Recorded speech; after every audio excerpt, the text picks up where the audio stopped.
tried to go live early and it didn't work great because I thought I was clamping this down wrong, but I think I'm doing it right now. Anyway, hi, we're doing a knitting machine today. I have never used one before and I just bought this off someone. Some punch cards, bada boom. The thing, bada boom. This is not going to be educational. I don't know what I'm talking about, but we're here for the ride, okay? So I'm going to try to get this beast set up. This is a Singer memo-matic knitting machine. I purchased it with, you can't even see the machine. Oh, there we go. I purchased it with a rubber attachment, which is down there. And I also got a whole lot of yarn for free. So, the woman who sold it to me was kind enough to show me like the basics of setting it up. So now is the time where I see if I was listening, and if I can do it myself. So it's been a while. I'm just going to rehash. If you were here before, I'm sorry, I'm going to just briefly go over what I said earlier about how I'm going to try doing lives for YouTube so that I overcome my current hurdle, which is editing the videos. Like, I love filming the videos. I don't like sitting down and trying to make my iMovie work and like trying to make storage space on my computer, and it just never ends well, and it puts me off uploading because I don't want to edit my videos. So me going live and then saving those videos is potentially a way to manage myself. Okay, that's supposed to go like that, I think.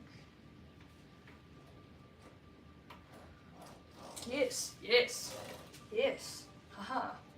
We're already surpassing the mark I was at in the last attempt.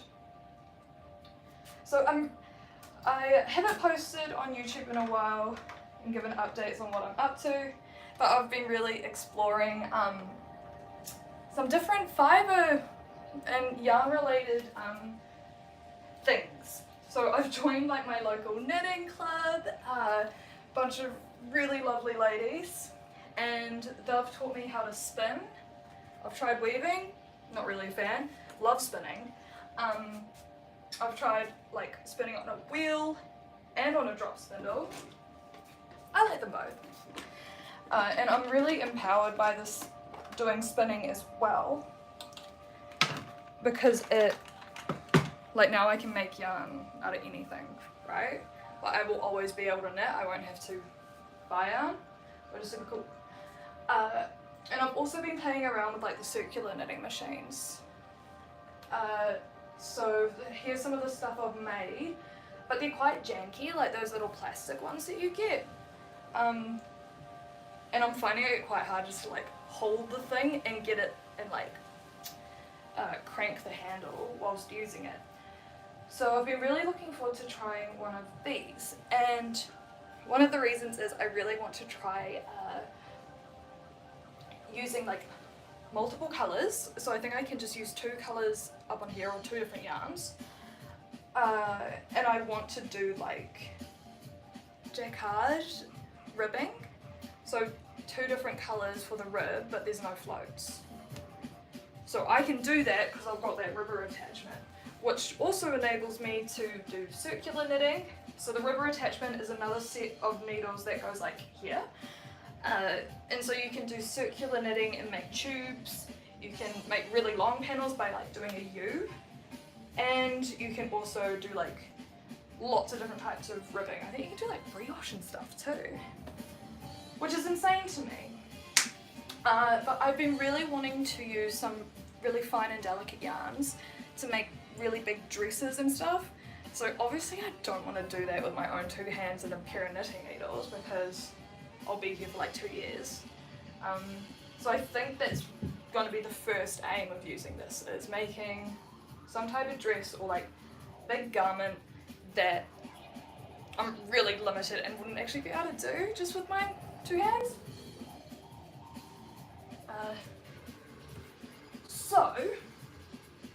start with the big one. And it threads up much like a sewing machine. That goes there. Yes. And then this goes here.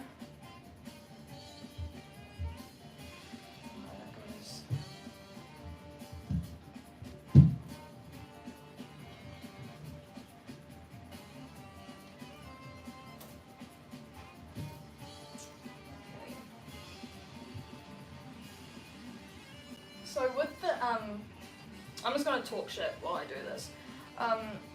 With the spinning I've been doing,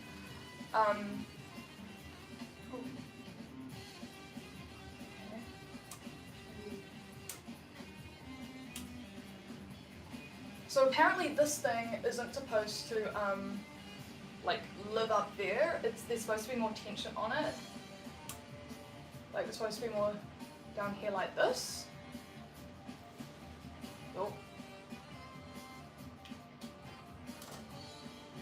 So that's the correct tension, I think.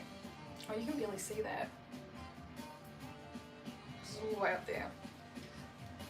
Okay, well there's a thing up there and it's doing the thing and it needs to be in the right position. So yeah, with my spinning, I've been really enjoying doing different fibres, and I've got some hemp fibre, which I've had left over from my research, and I reset it by putting it in a water bucket for 10 days. I actually did it longer than 10 days, it was more like a month, and by resetting, you're simply using the microorganisms that are already that are going to be in that soupy solution to produce enzymes that will break down the stiff stuff in the hemp fibres. So it just softens it up and makes it easier to remove it from the bast fibre from the hemp hurd, which is like the inner pithy part, and then the bast fibre is the outer part of the hemp stalk that you actually want to use for fibre applications. Oh my gosh, I'm already making a mess of this.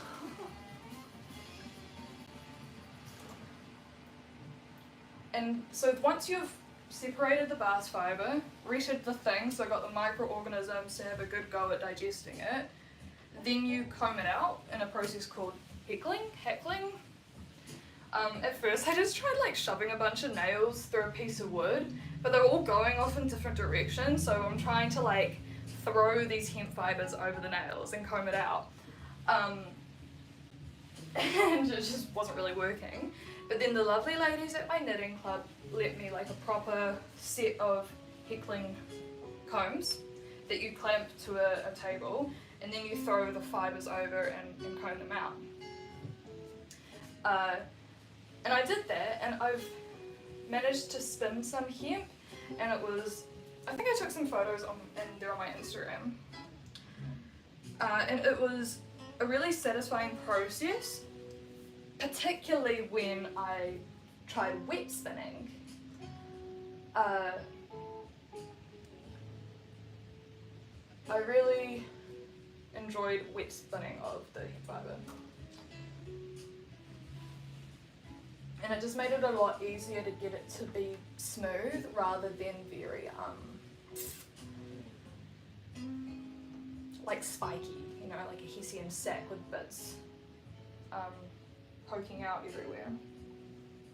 Another fibre that I found really interesting to spin is silk, in particular silk hankies or napkins, I forget which one it is. And I purchased them off a woman who was selling some of her stash, her fibre stash. Oh, I did it again! Again at my creative fibre group. I think this thin yarn is too hard. I'm going to try something a little bit more substantial for the first go, because this is getting nowhere. I can't even see the thing. Oh. I don't know what this is. Oh wait, yes I do. It says it's a fur blend. Okay, I don't know what this is. Perks of free yarn. Mystery yarn.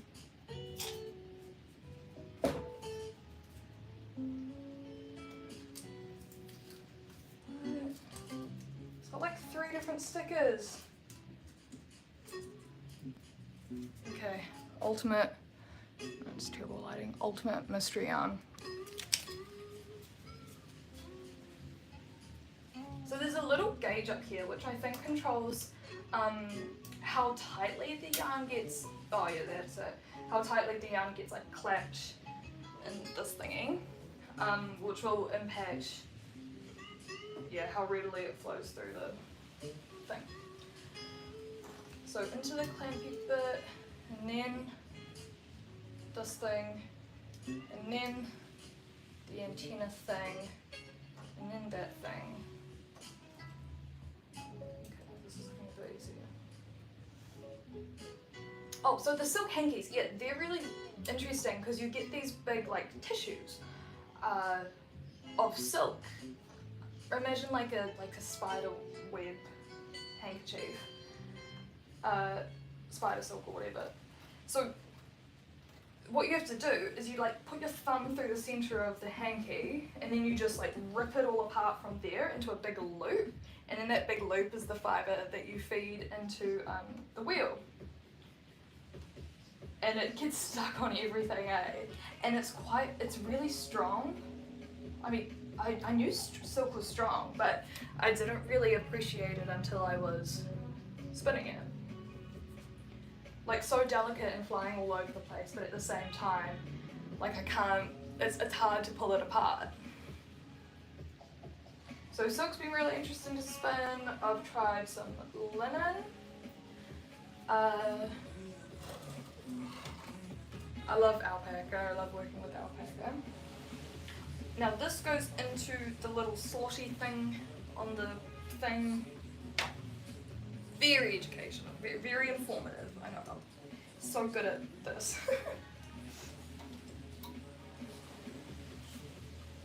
Okay. This doesn't seem right. I think it's supposed to be like... I got this on wrong. Hold on. Oh no! Remind me not to let go of it. But hey, this is why I'm doing it live, right? So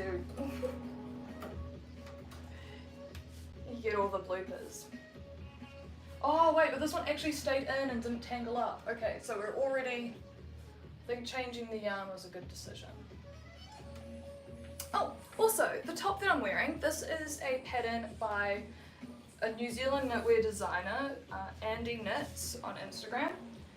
She's just released it. I tested the pattern for her. Highly recommend if you're looking for a summer crop top.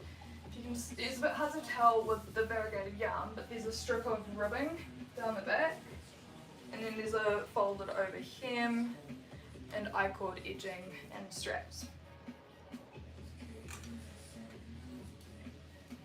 So it's summertime here in New Zealand at the moment, and because of that I've had to change my yarn stash. So now I'm using like all of my cotton yarns and plant yarns. And I think I mentioned this on my Instagram, but I'm really enjoying getting that little dopamine hit of having new yarn, except it's just a different yarn stash. It's like if you put your winter clothes away during summer and you've just got your summer clothes in your wardrobe, and then you get out all your winter clothes and switch it over with the season, and it's like you've got a whole new wardrobe again. So if you can't tell, I'm trying to keep myself on a bit of a yarn ban at the moment. So this is a way for me to like still feel like I'm treating myself. I think I'm just going to do a stockinette panel to start. Yes, cool. I think good. I'm so confused. Oh, that's why I'm confused. Okay, I need a tool. This thing is so cool. The lady showed me how to use it, and if you use the like the coned end, and you pull out the, oh, why are they all?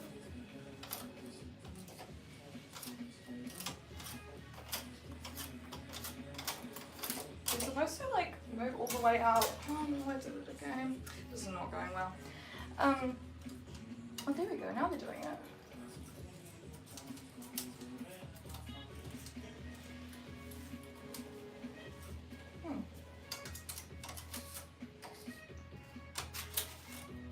Okay, so I want to do a big panel to start.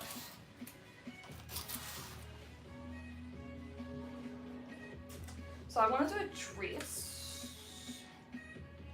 Do I just make it a really...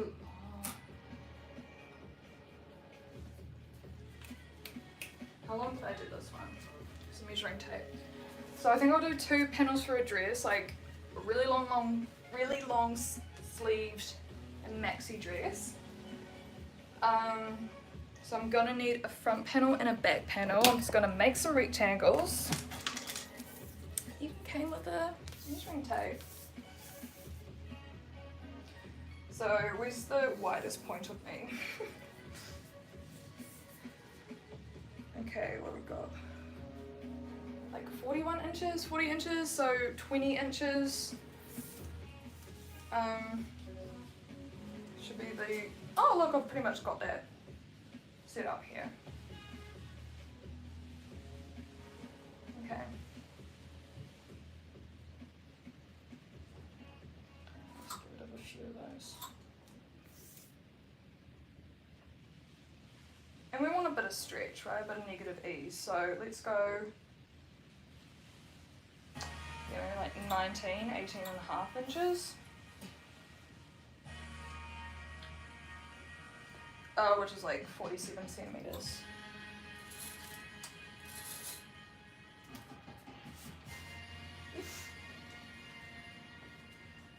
It seems so easy when the lady was showing me how to do it, and I was like, yeah, this all seems like super straightforward. And now everything's going wrong. Wait, I think I fixed it there.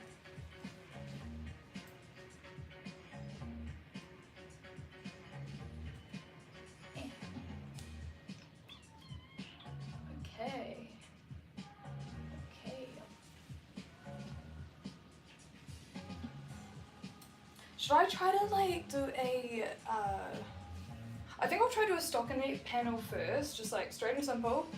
Then I might try out one of the punch cards. The woman who I bought this off, she made her own punch cards, and there's like, she did an elephant, some flowers, a boat, and like a wave. Like super creative stuff. And I'm gonna try some of it out, I reckon. Okay, that looks too far, maybe like that.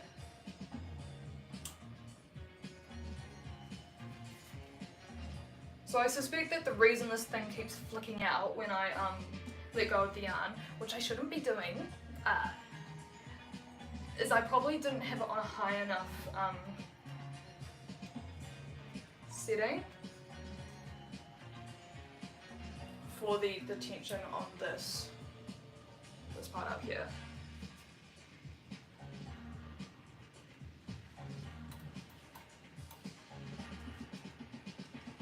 There we go. Okay, yes, we're making progress. Now what do I do? I think I just pull this through and I do like loops.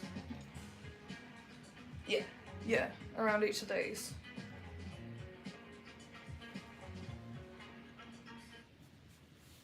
How did she do it? It was like, it's almost like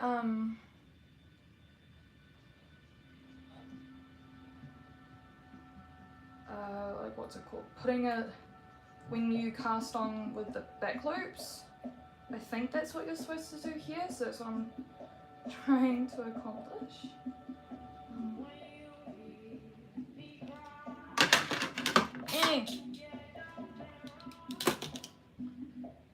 Now I've got some music playing in the background, I don't know if you can hear it. If it's annoying, let me know and I'll turn it off for next time.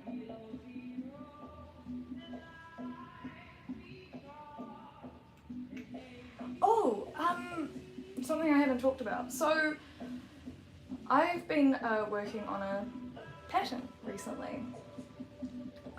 It's called the ForYou Tie top. If you follow me on Instagram, there's been a lot of content about it. And it's a like kind of bralette crop top with 1x1 rib and a ties under your bust. And then there's options for like having a tie halter neck or having like bra straps. And it's the ForYou Tie top because it is, oh no, you broke! It's fucking rude. Is because it's designed for your measurements. So I don't know the first thing about like gauging a pattern. What do they call it when they like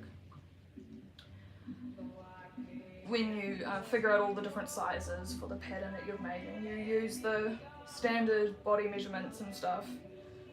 I haven't learnt that, and so this is simply my approach to how I would make a garment for someone regardless of their shape or size. Because I think there's a lot of limitation with the current sizing system.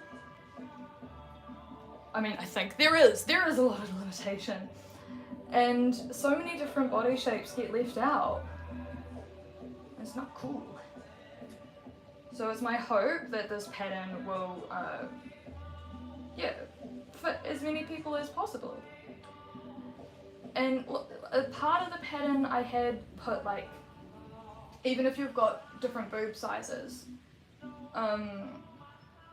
you could make each panel to compensate for, you know, which one's bigger than the other.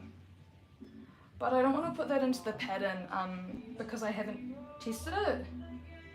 Or maybe I just include it still as an option with a note of like, hey, this hasn't been tested. I don't know. And so the cool thing with this top is, what this design is as well,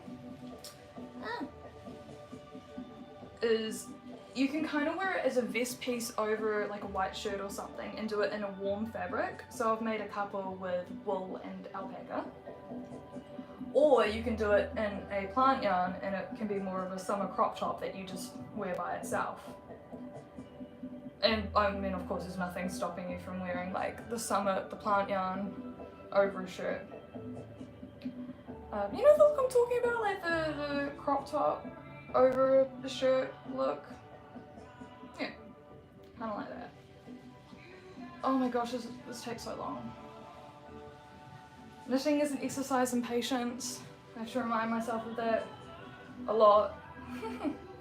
Especially now that I'm delving into more like, knitting machine and like faster ways of producing fabrics. But at the same time I'm like spinning yarn, which is very slow. Let's balance those things.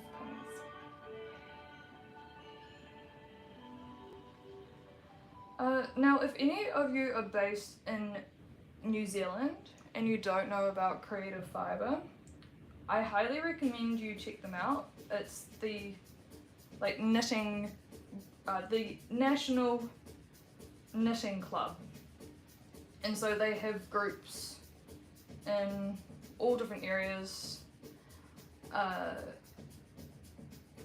and there's so much resource there. Like even if you're not in New Zealand, like I highly recommend seeking out knitting groups, and each knitting group is different as well. So if you find one and you're like, nah, these people are too pretentious with their knitting, or they like only do this one thing and I don't do that, or I'm not interested in what they're interested in, like try other knitting groups, because I think it's really worth it, particularly when So you've got access to all of that knowledge in that group. So there's so many things you can learn, and also the equipment often to do so. If the club has equipment to hire out, or if members are selling equipment.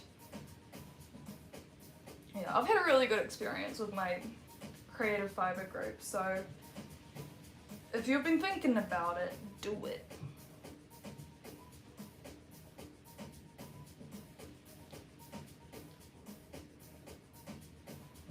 I think this panel is only going to be as wide as like my patience is. Like, surely I'm doing this so slowly. Okay, I know I'm doing this so slowly. It's like, surely there's a faster way.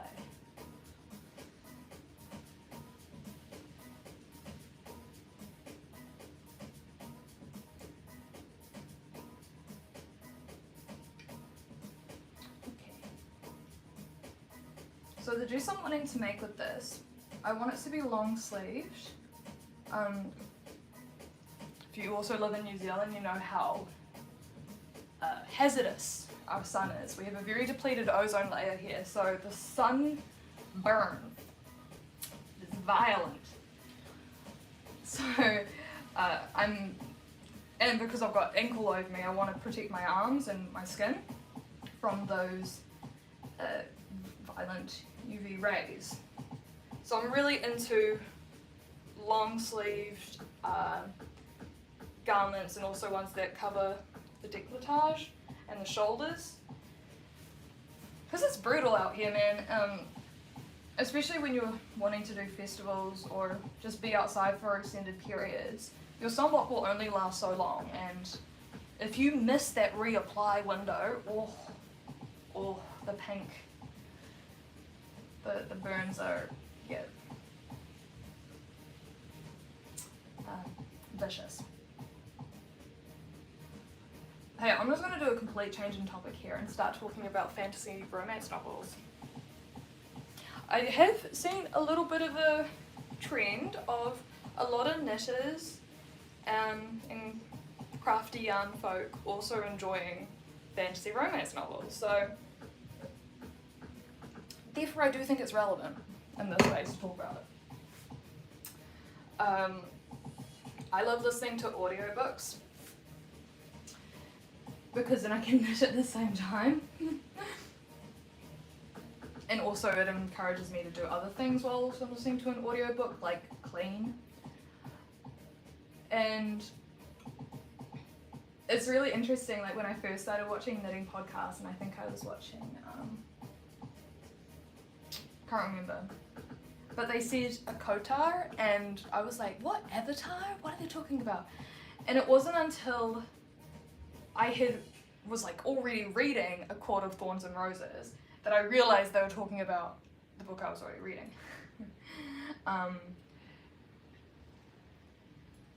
And yo, like, if you haven't read A Court of Thorns and Roses, please do. Read all the books you can by that author. Is that by, who does the... Sarah J. Maas does like the Crescent City series, right? And then the other really good ones. Love her stuff. Sarah J. Maas, she's so good. I do dabble in some Jennifer L. Armentrout. Holy shit, those ones are explicit. I do think I prefer Sarah J. Maas. I think, yeah, her writing's a bit better. And I also am currently reading stuff by the author L.J. Andrews, I believe is the name. To Kill a Kingdom, and then the second book, well, in that same world, different story. I can't remember. It's about a witch. And those ones aren't nearly as raunchy, but are still very satisfying reads and very well written. So they, even though I'm like, not enough sex scenes for my preferences, but I was still like the writing was so good and the story was awesome, and I was like very happy. Her first one to her, I don't actually know. The first L.J. Andrews book, To Kill a Kingdom, is kind of a play on The Little Mermaid, but way more violent. So it was a really good one. If I'm just going to keep recommending ones that I've really enjoyed. What else is there? Dark Shores. That's a good one. Is that Leigh Bardugo? I'm not sure. Leigh Bardugo is a fantastic author.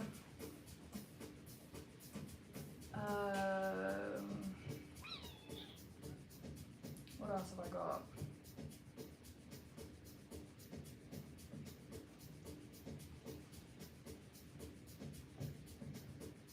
Oh, if you haven't read the Bridgerton novels, there's like 9 books. So if you're fiending for more Bridgerton content and you can't wait for the season,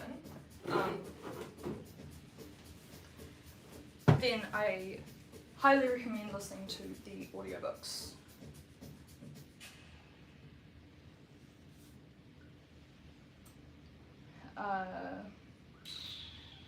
I'm sure I've got others. Sarah Jane Maas, Shadow and Bone.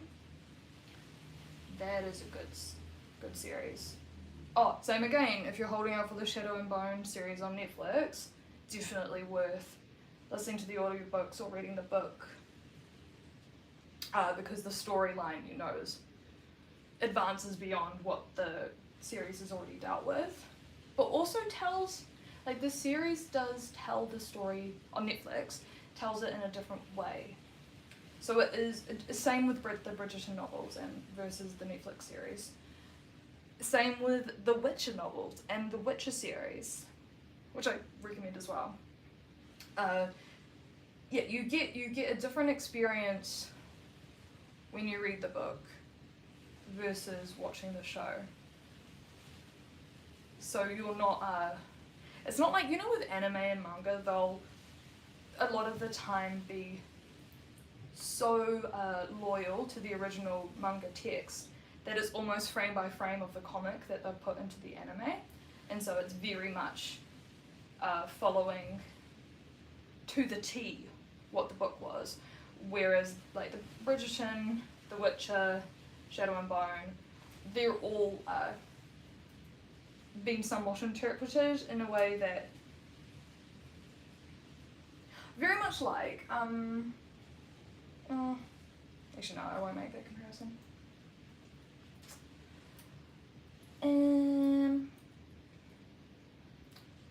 Yeah, so the fantasy, I was just talking with some of my friends actually about what different genres they like to watch, and I think I just might need more escapism than most of the people, but I'm like, I need to get away from reality. But then also, you can find escapism in watching reality TV shows or documentaries on subjects that are far removed from your life, but are still in the real world. But yeah, I've definitely come to realize fantasy is my escapism. So honestly, happiest I can be is knitting outside in a sunny spot, but like in the shade, so not getting sunburned, listening to an audiobook and either knitting or spinning. And if there are cats nearby, primo, like we're good to go. Also, I recognise I am doing this painfully slowly, but my current method is just will not go any faster.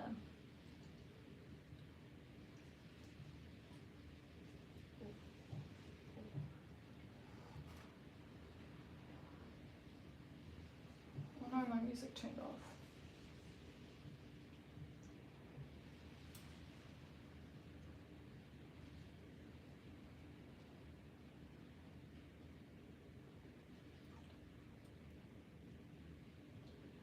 Okay, I'm just going to try zoom through these last few ones, and then I can actually get started using this thing. But I haven't done like a proper live before, so I believe that I can do highlights on this video, and yeah, I can like publish a version of it, but just like the little snippets edited together. So hopefully that'll be simple enough that I override the block that I currently have with editing my videos and uploading them. Now I'm also thinking my channel content is going to change a bit. So I'm doing a lot of experiments with the material side of things and exploring different fibres, and especially looking at sustainable textiles. And I'd really like to document that and put it on this channel. It's not like I've only done knitting podcasts up until now, but I do struggle with, again, the editing side of finding all the patterns that I mentioned, adding their links. Like, I know it doesn't seem like a lot to do, but it seems like a really big task to me. And so I need to trick my brain. And hopefully doing lives is the way to do that. And also not holding myself to any type of rules or consistency.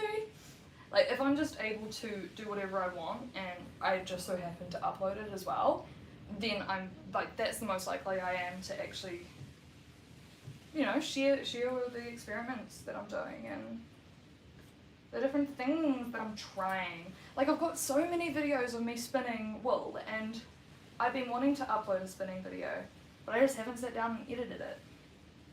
Or like making projects and project blogs, and yeah, there's a lot of video content that I've produced. It's just putting it all together kind of thing.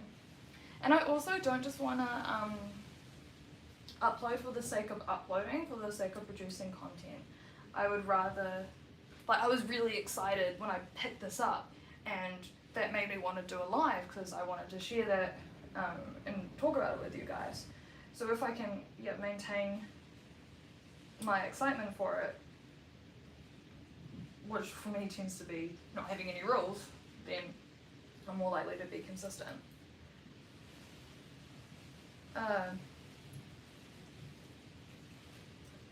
Yeah, so there is gonna, I probably won't do another knitting podcast for a while. Just because I've gotten a bit sick of that format. But I might just, start uploading what I can, what I feel like doing, when I feel like it. Which, I mean, is still the same rules that I made,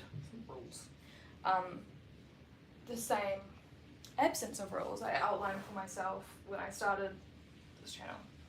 So, reiterating that. Now, I think we're ready to go. I need to cue music. Put something dramatic on, maybe. Oh, and another thing, actually, sorry. When I say audiobook, sunshine, outdoors, and knitting is my prime, existence, if I've also got music going on like a different speaker or something, that's primo. Especially if that playlist perfectly matches with the audiobook. So my constant struggle is trying to find the right playlist to match the mood of the audiobook as it goes through. And it's weird because previously I've been listening to audiobooks and my Discover Weekly has matched up really well with what I've been listening to. But then I'll try listen to a movie soundtrack playlist, and it will be like a dramatic war scene, not in a dramatic war moment, and then like a soft, gentle scene, music, and like a battle scene. Anyway, we will listen to this I think this is, yeah, this is my Discover Weekly. So prepare for some like weirdness.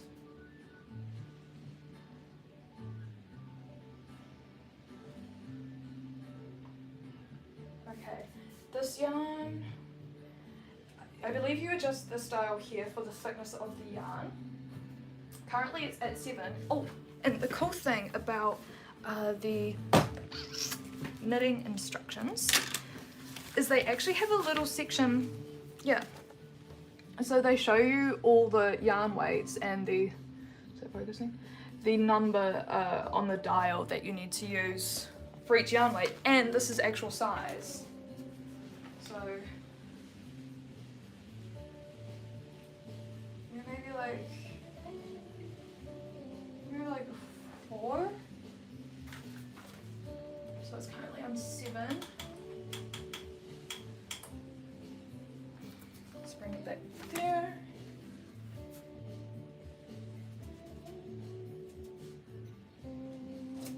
No. Wait. So I like pull them all back in now, right?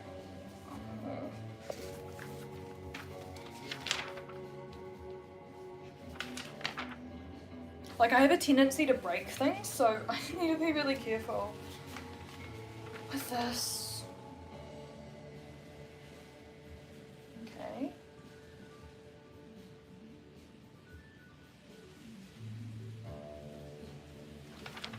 Yeah, and then thread, yeah, do that. I did that. I did that.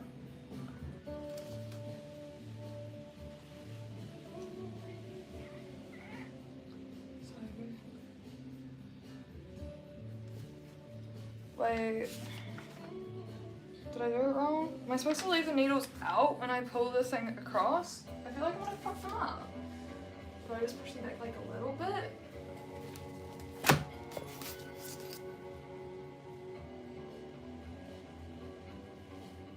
Like I just got shown how to do this. No, that's not gonna work.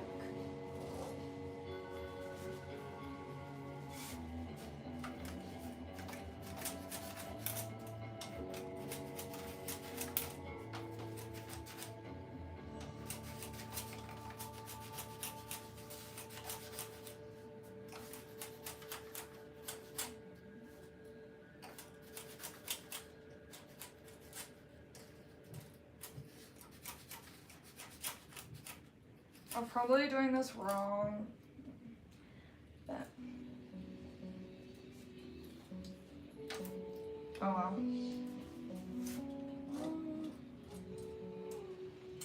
Like, I feel like that's gonna fuck them up.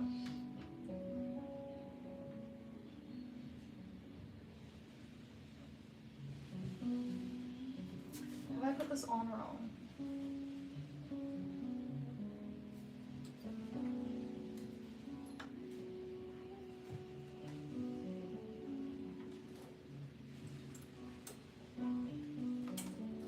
Yeah, that's wrong. What have I done wrong? I've done something wrong.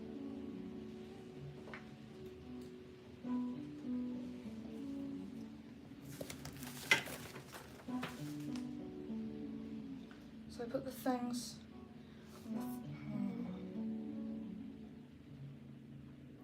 the... Move the cartridge slowly to the left and the yarn will be hooked by the needles and syncopose alternatively.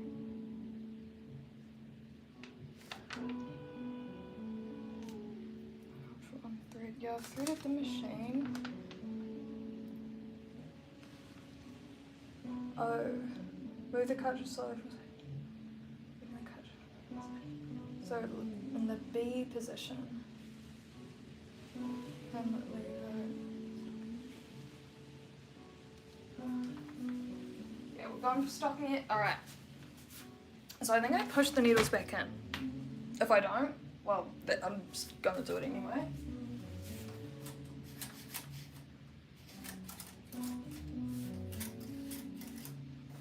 I mean, it doesn't really want to, like it feels like this is wrong.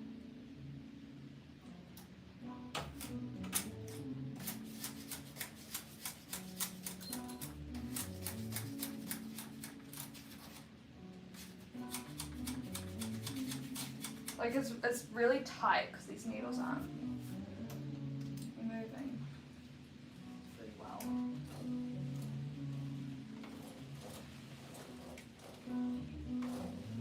Why does it feel like it's just gonna break everything?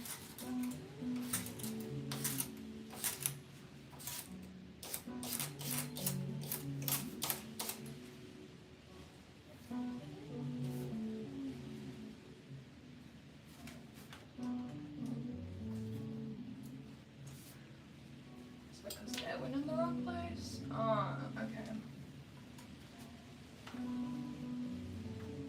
I think we've just got some jamming happening down here.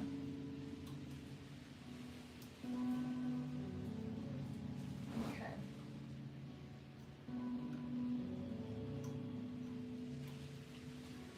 Maybe I'm supposed to like move this back and forth first.